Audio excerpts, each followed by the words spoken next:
Hi everyone, we are here out in the wild in a new location, actually in front of our local movie theater. We are going to start reviewing some of the big summer blockbusters that we never review. We don't usually review a lot of the big movies because we don't have access to see them early, and then everybody always posts the reviews, and then we just feel like, what's the point? But we're gonna just go ahead and start talking about all the movies that we see, because some people are interested, some people, maybe very few people, are interested in our opinion on movies like Disclosure Day, which is a movie we just saw. So we thought, why not just get out of the movie theater and do a little initial reactions, spoilers talk. So we're actually gonna start this new endeavor, this new series, whatever you wanna call it, by reading our Letterboxd reviews. So I'll start because yours is probably gonna be better than mine. Mine is always like a sentence.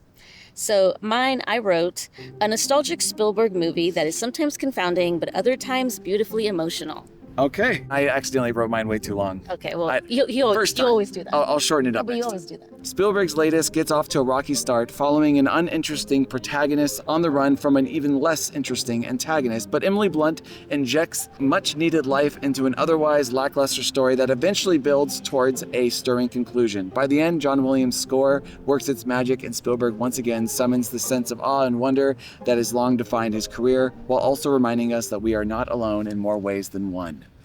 Beautifully written. Overall, I found it a very rocky experience watching this movie, but ultimately I left satisfied. Yeah, I really like this movie actually. So what is this movie about? This movie is about people mainly. Did you mention spoilers? He's already mentioned spoilers 3 times, so this is your 3rd warning on spoilers. Just want to make sure. So this film opens up with a really terrible sequence actually. Very stiff and very stereotypical. Yeah, it kind of felt very stock characters, almost like a Marvel movie. I felt like I was watching a Marvel movie. I was very disappointed in the beginning. Right. Josh O'Connor, he's kind of an expert on cyber tech, and he's basically on the run from Colin Firth, who's a bad guy. Yeah, I mean, you don't really even get that much from the opening scene, in my opinion. It's so vague. Right. But anyways, he's on the run with all this highly classified information that he stole from Colin Firth and some alien tech, apparently. Then the movie really kicks off when you get Emily Blunt in the movie. I think that's when the movie came to life. Right. She is a meteorologist, a weatherwoman, and she is in a beautiful apartment with her boyfriend, who's an aspiring musician. She's showing signs of being a little bit of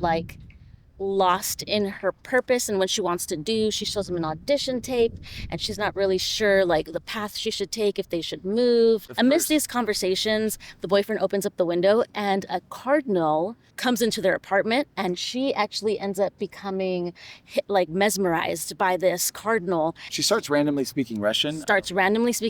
So she somehow gains these powers in this moment.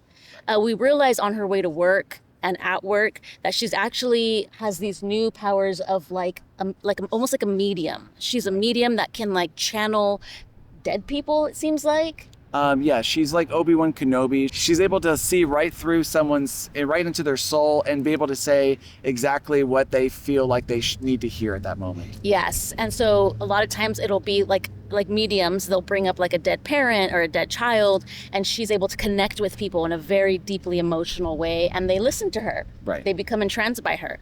So we see this all happen when she finally gets to the countdown of it's time to go on camera and do her special. She starts having this weird alien, almost like possession. She passes out and they take her to the hospital. And at the hospital, we realize that she also has some intuition about these men that are following her and how she should run away from them. So now she's on the run too.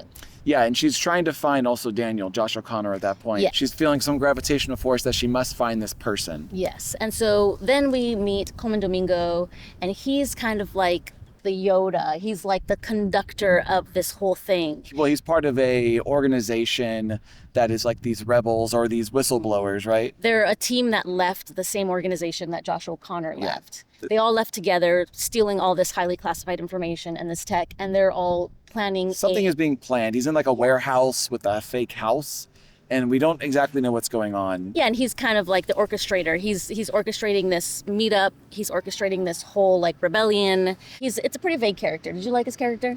I thought it was pretty vague, like you said. It's a little one note. Yeah. There's not much for him to do. So then as Daniel and his girlfriend are on the run, we realize that his old boss, Colin Firth, actually has one of the other alien techs. He uses the tech to be like a body snatcher. He's like, he's able to enter other people's bodies to get information and to kind of control them in a way. Yes. And so he can't do it to Josh O'Connor because Josh O'Connor's like protected somehow. Right. If you know how, let me know, because I'm pretty sure it was explained, but we just didn't get it. Yeah. But he's protected because I think he's one of the main passengers or something, or the main vehicles for the, I don't know. So, so the Colin Firth is using the villain. He's like a very villainous villain. Did you like his character? I think it's the most flat character of the whole movie. Yeah, he was kind of stock, very, very stock villainy villain. He's just there to be a villain and to create this chase that we're going to go on. And so what ends up happening is that he ends up using this tech to be a body snatcher, and he goes into the body of Josh O'Connor's girlfriend, and he starts to kind of possess her in a way, convince her to try to kill Josh O'Connor. He also convinces her to give her location. Yes, she gives her location. So that's how he's able to track them throughout this chase. So they're telling these two different stories at once, and at the same time, Margaret is also with her boyfriend, and her boyfriend's not being very supportive of this whole crazy journey of hers. So she actually ditches him at a liquor store. Yeah. And she goes off on her own to find Daniel. And at the same time, the location is being given up. So then the Men in Black are now right on Daniel's tail. Yes. And we get some really great action scenes that look really expensive, really exciting. Not typically the kind of stuff that I gravitate towards, but they're there for those who really love that stuff. Right. And then the next scene is basically they're staying the night. Coleman Domingo says, go to a motel, stay the night, because they've escaped these Men in Black. So now they're at the motel. And here's the part that pissed him off. Well, a little bit. Basically, she says, oh, you can't trust me. So they tie her hands to the bed because she's, her body was infiltrated just the night before. That sounded dirtier than it was. But now knowing how they found him, and now knowing that they should probably hide all the details in this hotel that they're staying at. He does. They try. But in the middle of the night, he infiltrates her body, and Josh O'Connor just rolls over in his sleep, and on the little pad that he's holding has the full address of where they're staying. So then obviously they know where they're staying. So then the Men in Black storm the motel room, and Josh O'Connor passes off the alien tech to his girlfriend, and he gets arrested. Yes. Josh O'Connor is taken back to their, to their lab, to their base, and Emily Blunt finds him. She shows up, and there's like a magical moment of when she just gets in. It's like Jesus arriving. Yeah, she gets in with no qualms. She gets in with no problem because she knows, all the codes and everything. She gets in and she saves him. I guess the most interesting part of this is the way she gets the main villain to let her go. She becomes the deceased wife of Colin Firth, and so then he has an emotional moment with her. That's the most, the first inkling that he has some sort of something. Some sort of background, some sort of story. That he's actually human and has a wife that he cared about at one point. And not just a robotic villain. Right. But no, he lets her go and they escape. So then they meet up with Coleman Domingo at the safe house, and apparently the safe house he's been building is a replica of Emily Blunt's childhood home, because they're going to do some immersive therapy there, because these two twin flames, these two lost, I don't know what to call them, but they're like siblings. Kindred spirits. They're like siblings that were separated when they were young or something. They actually are going to go through some immersive therapy in this house because they need to remember what happened to them when they were 10 years old. And we learned that they were both abducted by aliens when they were 10 years old, and they both have suffered severe traumatic, PTSD because of it. But they were in the form of animals. Oh, yeah. So they're in the form of animals so that the children wouldn't be scared and they would follow them to their ship. Yeah, and I think that's where that part of the trailer where they show the deer and they do the camera around and there's an alien, that's why. They're both endowed with these magical powers, and we realized that they were both primed and prepped for this very reason. They were at 10 years old chosen to be the smart mathematician who's going to work at the security lab, and this woman who can really connect with people, and that's why she becomes an aspiring anchor woman to deliver a very important message. And so they realize that this is their purpose, and this is where, to me, I thought all the themes came together and were really beautiful, because all this time you get this feeling that Emily Blunt has been feeling a little lost, a little confused about what her purpose in life is, trying to find her way, trying to find her place. And I feel like in this moment she's able to finally realize, like Neo discovering he's the one. This is my purpose. Yeah, this is what I'm here for. Right. And it's beautiful, I think. So then what happens? Oh, at that point, they get stormed by the villains, I think. The villains show up, right? Oh, yeah. There's a very, like, slapsticky... Yeah, what'd you think about that scene? I thought it was pretty slapstick and not that funny. If all of Spielberg's work is in this kind of one movie, this would probably be his hook scene. Like it's kind of kiddier. So Emily Blunt's able to make the whole safe house invisible with the alien tech that they have, and the men in black can't see anything. So they're like running into walls and tripping over things and hitting into trucks that they can't see. Yeah, and an invisible fire truck escapes them out of there. Yeah, they escape in a fire truck to the station where Emily Blunt works, and she goes in there and she convinces basically everyone to listen to her. She uses her powers. Yeah. And Josh O'Connor goes into the control room and he's going to leak all of the videos, all the classified videos of the alien experiment. This is what everything's been adding up to. It's disclosure day. We're going to disclose all this information that's been kept hidden by these men in black. We get there, she's about to do it, but they turn off the generators. But Emily Blunt uses the alien tech to get the electricity back on. So she turns on all the generators and then she looks directly into the camera and she spills the beans. And they roll the tape and everyone in live time is watching these tapes. Yes, and so everyone's like frozen in every place in the country, staring at their phones or watching a TV, and it's like a they moment. They blast it to every news station. Every news station starts picking it up. So it's like a moment of unison. I think this was probably his big moment that he wanted people to experience, a moment of community, a moment of unity, a moment of an emotional experience. There's a really emotional part here with the news. My favorite part was this small role of a news anchor. Yeah. She's the one that ends up delivering, I think, the New York news. I think so. She's doing the New York news, and she was amazing. I was so inspired by her performance because I almost teared up like 3 times during her performance.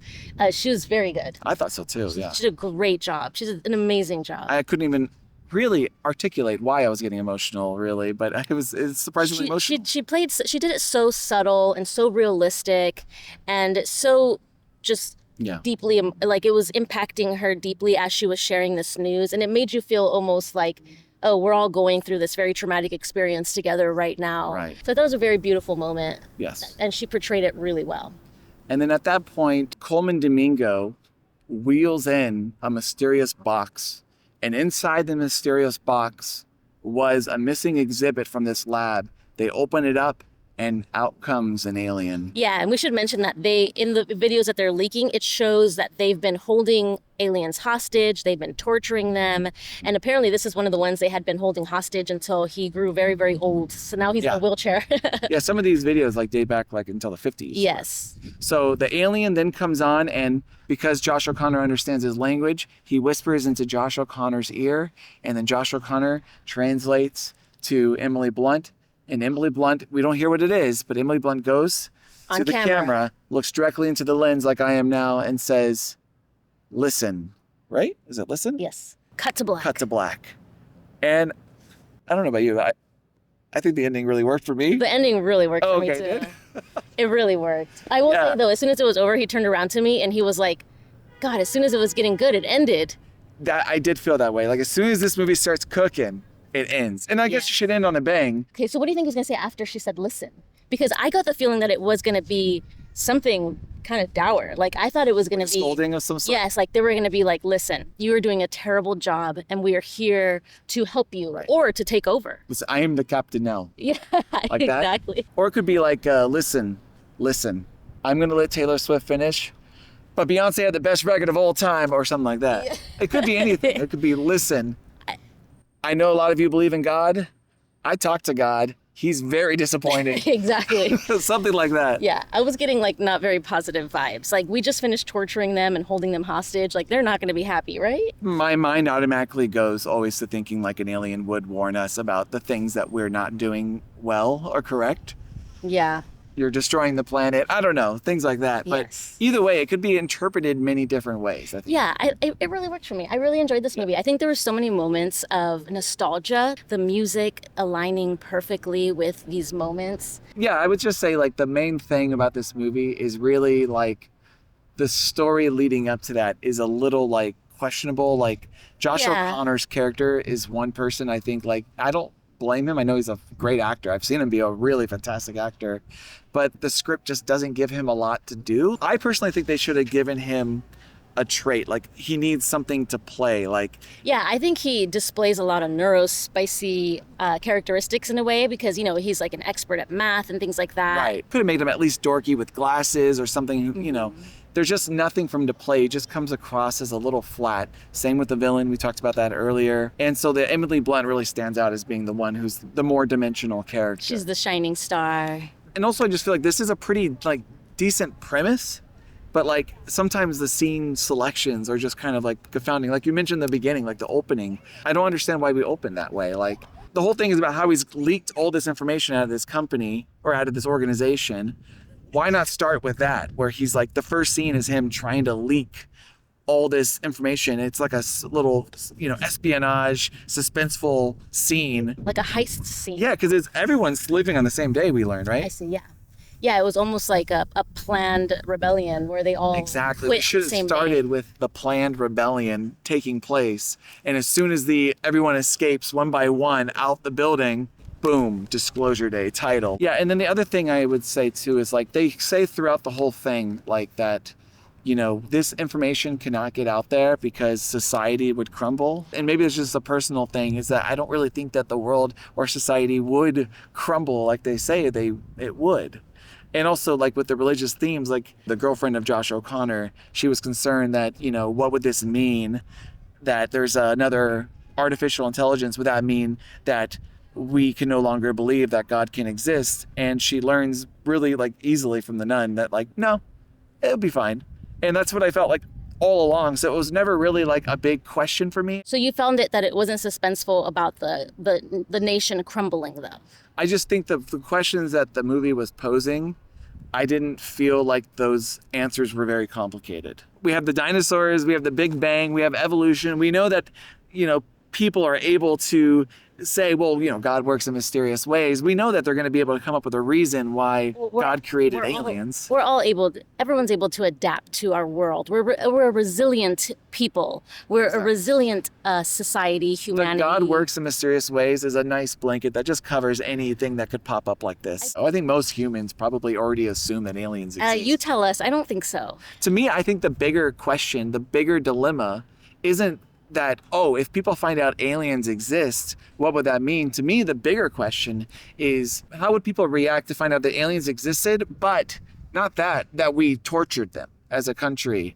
That to me is the more interesting dilemma. I think the more interesting dilemma is, how are we going about navigating this situation? Are we starting a war? Because that we're kind of war happy. Are we planning on invading? Because that sounds dangerous. I don't know if you thought, I couldn't help but think about Edward Snowden throughout the entire movie, because, you know, Josh O'Connor is a whistleblower like Edward Snowden. And I remember in the country, it was always a dilemma about whether Edward Snowden was a traitor or whether he was a hero. To me, I always found it very easy, like he's a hero. You know, he's revealing to the American public the truth about what's happening. And if it wasn't for him, we would have never found those things out about, you know, we were being surveillanced on. This film asks the same question about whether the truth is something that the American people should always have access to. And I think the answer is obvious to me, but maybe it's just to me that, I mean, yes. we all want answers, right? Maybe some people do choose the blue pill and don't want to know. But I will say, though, in the ending, that when it did come, you know, there is something to be said about the way they handled at the end, where everyone is kind of, like you mentioned earlier, is sharing this unified experience, which is why I mentioned in my Letterboxd review about the idea that we are not alone. That has many different meanings. We are not alone religiously. We're not alone. We're not alone. Alien terrestrial life, we're not alone. And also, we're just not alone as humans on this earth. They're all experiencing this news event together. I see it as like when we were all watching the news on 9/11. That was like the biggest experience in my lifetime. Or like even when you just go to a concert or you're like at church, like a large group of people uniting and focusing on one thing. There's beauty in that. The one other thing too about the villain arc is in the last scene, he kind of just gives up, doesn't he?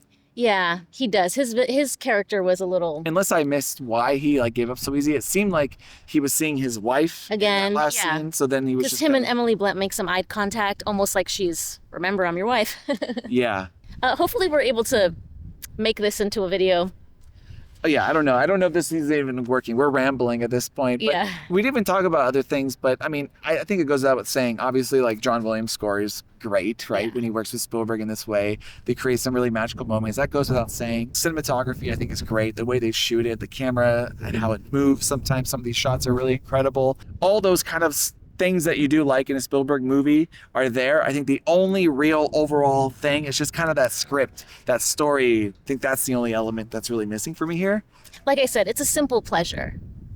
It's nice and simple, you know? It's like a simple summer blockbuster.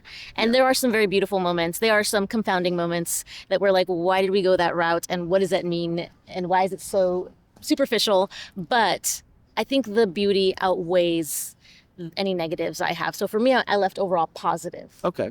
So I'm at an 8 out of 10. 8 out of 10? Yeah. Okay. For me, most of the movie, I was like laying in that 6 area, but then the ending kind of pushed me over to the 7. Okay. So that's where I feel. It's not too bad. Yeah, it's not too bad. So Ryan, tell us some Oscar prospects. Okay, Oscars. Well, shoot. This is actually hard to do right out of the theater. But do I think it's nominated for Best Picture? I don't think so. Do you? I don't think so. I don't think this is a Best Picture. I think if you look at Spielberg, the type of movies that he gets nominated for, it's always like the War Horse, the Lincoln, the West Side Story, the Bridge of Spies. Like it's the more serious drama work. His genre work, though, don't get nominated often for Best Picture. I think for sure Emily Blunt, though. I would even say Emily Blunt, to be honest. I think think she's great. Emily She's Blunt. really great in this film, but it's like, to me, I see it like Amy Adams in Arrival, or I see it No, like no, Peter no, no. I think she's like Amy Madigan in Weapons. Because I think the role's more interesting and more, there's so much for her to do. Well, you can see it one way. You can see that this movie is going to get in Best Picture because Emily Blunt's performance is going to bring it into Best Picture, or you're going to think the opposite, which is that the movie's not going to get in Best Picture, thus Emily Blunt won't get an actress. And that's kind of where I'm leaning. I'm kind of leaning that the movie might drag Emily Blunt's chances down a little. Okay, so are you thinking only score, or what are you thinking? I'm thinking John Williams score only. That's what I'm thinking. Okay. I'm not even sure visual effects or Okay. sound. Yeah, I don't know. He forgot his glasses, so he doesn't know. That's true. I kind of watched this movie in 720p. Apologies to Spielberg. Maybe some tech categories, but other than that, I don't see this being an Oscar player. Well, even if you don't see it being an Oscar player, do you recommend people watch it? Of course. There's something really nice and warm and nostalgic about the film. All right, well, thank you so much for joining us. Hopefully this wasn't too weird and off the wall. We'll see you at Toy Story 5. And until next time, we'll see you at the Oscars. Oscars.